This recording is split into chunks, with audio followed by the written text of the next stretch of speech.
নমস্কার। আজকের গল্প খুনি কে, লেখক দুর্লেন্দু ভৌমিক।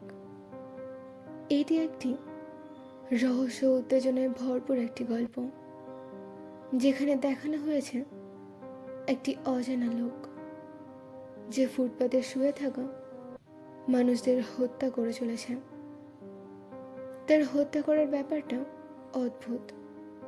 সে হত্যা করার জন্য কোনো রিভলভার বা চাকুর ব্যবহার করে না, ব্যবহার করে বড় পাথরের।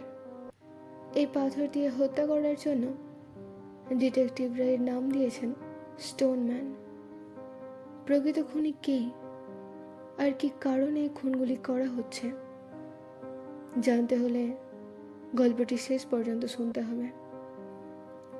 আর গল্পটি ভালো লাগলে লাইক, কমেন্ট, শেয়ার এবং অতি অবশ্যই সাবস্ক্রাইব করতে ভুলবেন না, কারণ এখানকার প্রতিটি গল্প আপনাদের জন্যই বানানো।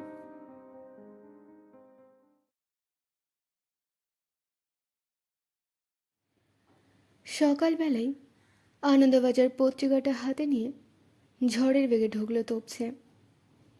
ফেলুদা তখন দাড়ি কামানো শেষ করে গালে আফটার শেভ লোশন লাগাচ্ছে। তোপসে কাগজের প্রথম পাতাটা ফেলুদার চোখের সামনে এগিয়ে দিয়ে উত্তেজিত গলায় বলল, দেখেছ কি সাংঘাতিক কাণ্ড ঘটেছে? এরকমভাবে খুন ভাবা যায়? ফেলুদার মধ্যে কোনো প্রতিক্রিয়া হলো না। তোয়ালে দিয়ে গাল মুছতে মুছতে শুধু একবার তোপসের দিকে তাকালো। তারপর বাঁ হাত বাড়িয়ে চারমিনারের প্যাকেটটা টেনে নিয়ে একটা সিগারেট ধরিয়ে যথারীতি আরাম কেদারায় শুয়ে পড়ল।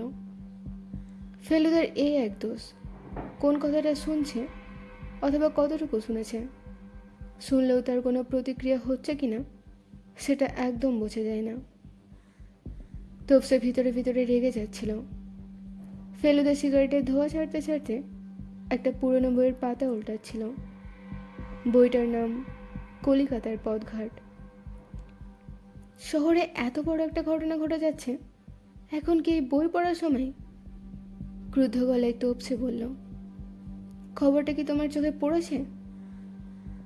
বইয়ের পাতা উল্টাতে উল্টাতে ফেলুদা আবেগহীন গলায় বলল, তুই নিশ্চয়ই স্টোন ম্যানকে নিয়ে খুব উত্তেজিত হয়ে আছিস। তোপসে মোড়ার উপর বসতে বসতে বলল, হব না? এ পর্যন্ত কটা খুন হলো জানো?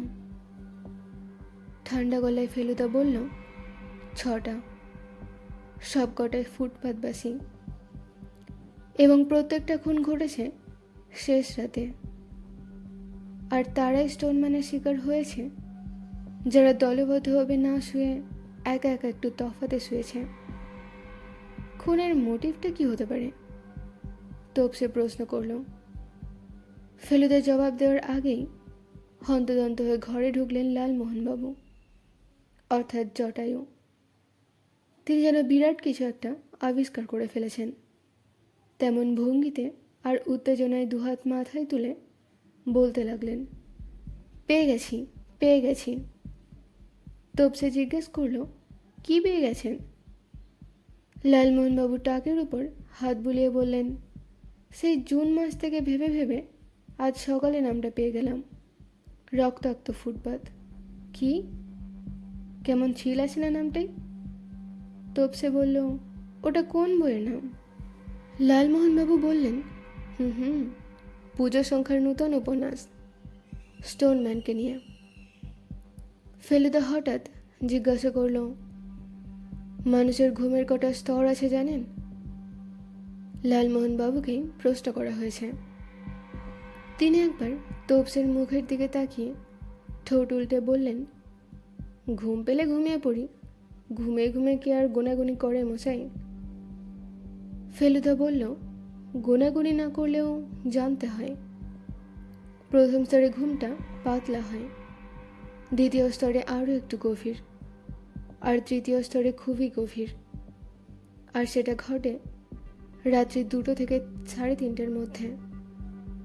চুরি টুরি সব ওই সময়ই হয়ে থাকে। ওটাকে চোরা রাত্রি বলে।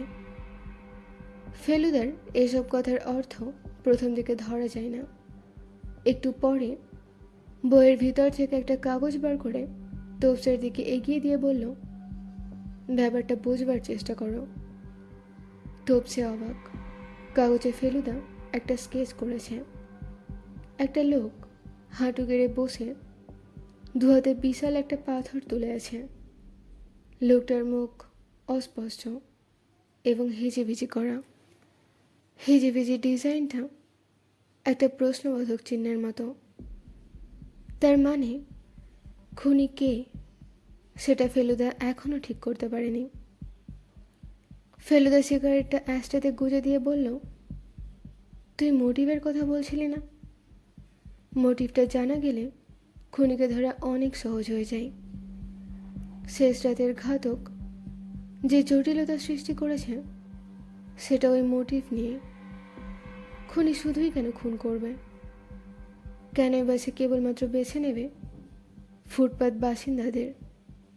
যে খুন করে বা করছে তার পিছনে যে বা যারা রয়েছে তাদের কি অন্য কোনো মোটিভ রয়েছে?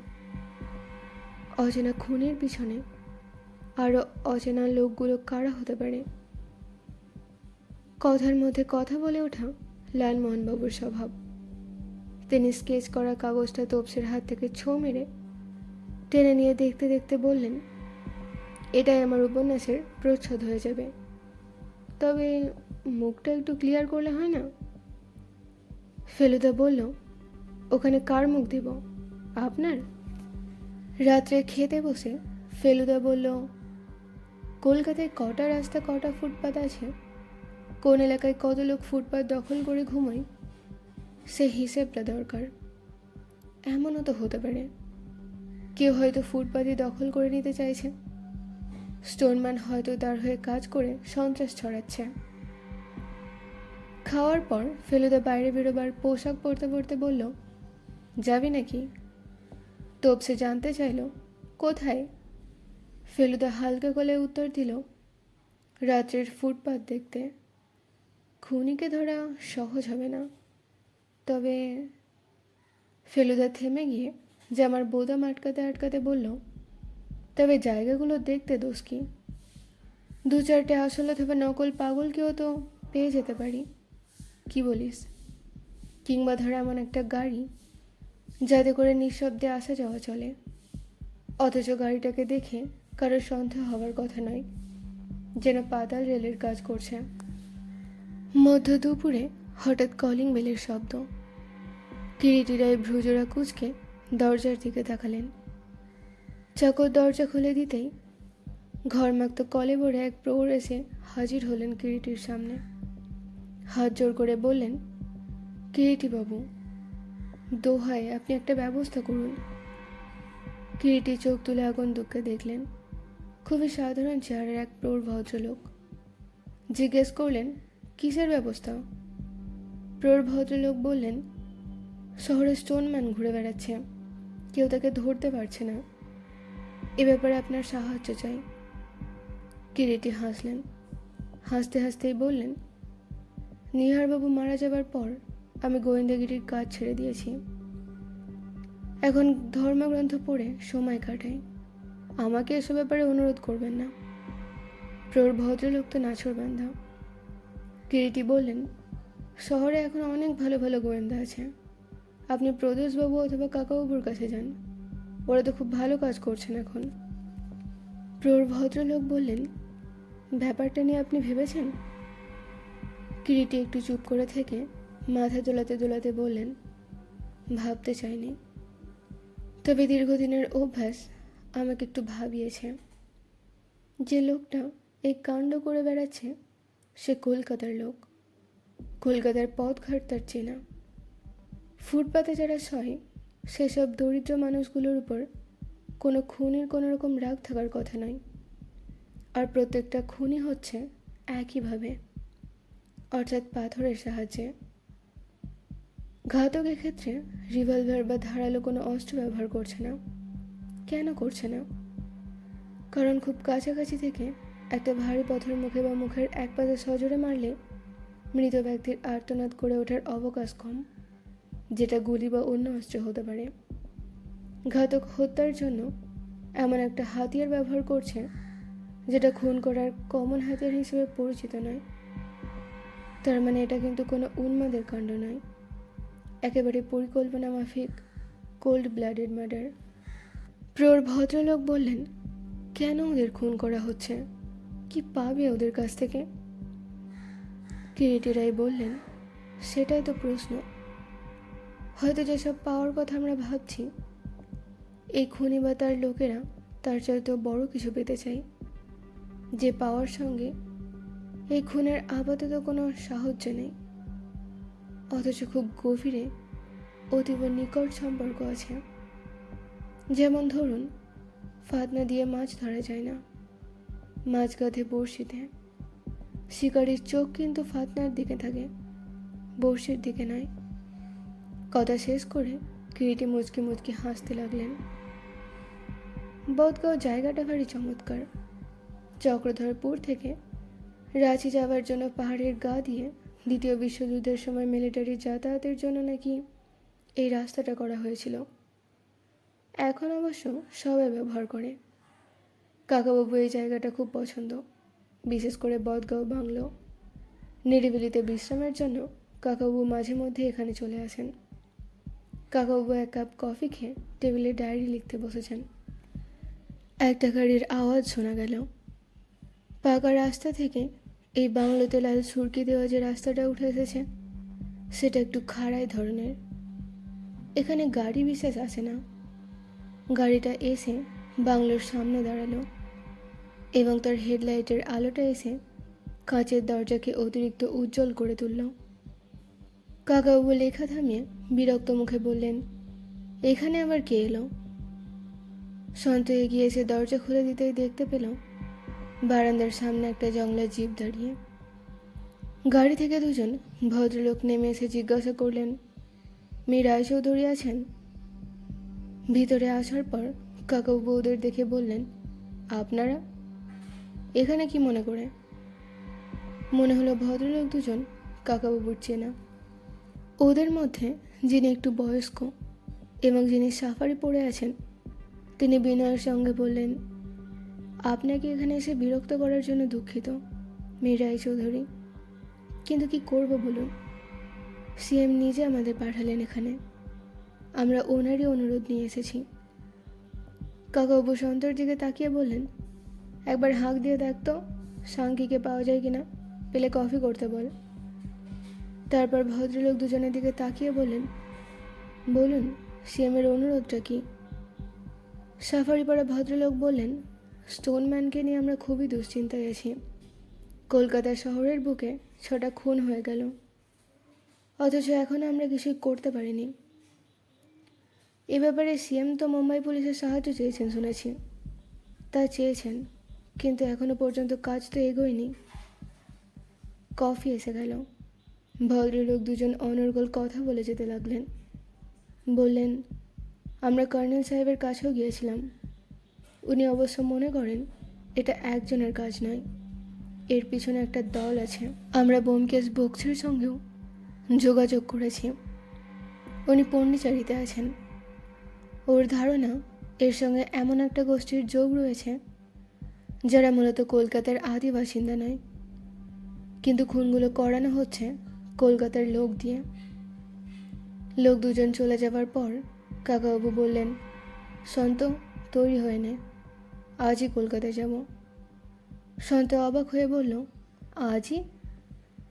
কাকাবাবু জবাব দিলেন, আজই এবং এখনই। সন্ত বলল, কিন্তু এখন যাব কেমন করে? গাড়ি কোথায়? তার চেয়ে ওদের জিভেই তো যাওয়া যেত। কাকাবাবু বললেন, সামনে একটা পুলিশ চৌকি আছে, ওখান থেকে আমি শিয়ানিয়াকে ফোন করে মৌরি থেকে গাড়ি পাঠিয়ে দেবে। হয়তো ভোর রাত্রে কলকাতায় পৌঁছে যাব। সন্ত জিজ্ঞাসা করল, তুমি কি স্টোনম্যানকে নিয়ে ভাবছ? কাকাবাবু বললেন, মাঝে মাঝে এরকম অস্বাভাবিক খুনিদের উৎপাত বাড়ে। 66-র গোড়ার দিকে নিউ জার্সিতে এরকম একজন খুনিকে ধরা হয়েছিল। সে শুধু স্কুল বয়দের গলায় ফাঁস লাগিয়ে খুন করত। কয়েকটা খুনের পর অবশ্য লোকটা সত্যি পাগল হয়ে গিয়েছিল। সন্ত বলল, কলকাতার স্টোনম্যান কি পাগল? কাকাবাবু বললেন, একদম নয়। পাগল এত ঠান্ডা মাথায় খুন করতে পারে? খুনের জায়গাগুলোকে ক্রমশ ছড়িয়ে দেওয়া হচ্ছে তদন্তের বা পাহাড়ের ক্ষেত্রে অসুবিধা সৃষ্টি করার জন্য। খুনি খুন করার পর হয়তো কাছাকাছি কোনো জায়গায় আত্মগোপন করে, নয়তো গাড়ি করে পালায়। মনে হচ্ছে প্রথমটা ঠিক। কোন এক ব্যক্তি খুন করেছে বলে মনে হয় না, কাজে করেছে অন্তত 3 বা 4 জনের একটা গ্রুপ। সন্ত প্রশ্ন করল, কিন্তু কেন করছে? কাকাবাবু ক্রাচটা বগলে নিয়ে দাঁড়ালো। সন্তর দিকে না দেখে বিড়বিড় করে বললেন, সেটা তো আসল রহস্য। কলকাতা শহরে কার যে কোথায় কীভাবে স্বার্থ জড়িত সেটা চট করে বোঝা যায় না। ভিখারি উৎখাত করার জন্য এ কাজ কেউ করবে না। ফুটপাত বাসিন্দার কি আবার পুনর্বাসন দাবি করবে? নাকি মোটিভ হচ্ছে ফুটপাত? কলকাতার মুশকিল হচ্ছে এখানে সব ব্যাপারটাই বড় রাজনৈতিক ঘেঁষা। কেউ কি আইন শৃঙ্খলা তছনছ করে পুলিশকে বোকা বানিয়ে সরকারকে অপদস্থ করতে চাইছে? কিন্তু তার জন্য এই গরিব লোকগুলো কেন শিকার হবে? এমনও তো হতে পারে প্রথম খুনটা ছিল কোনো ঝগড়ার আকস্মিক পরিণতি। যেহেতু খুনি ধরা পড়ল না এবং খুনটা অদ্ভুত বলে রটানো হতে লাগলো, তাই সে আইডিয়াটা নিল অন্য কেউ, যারা পরপর 5টা খুন করলো। প্রত্যেকটি ক্ষেত্রেই কিন্তু পুরুষ মরছে, মহিলা না।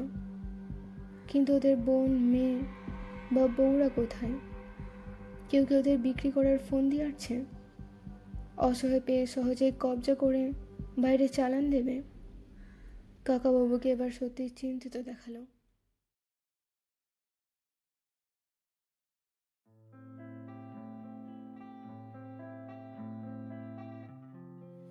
এই ছিল আজকের গল্প, খুনি কে।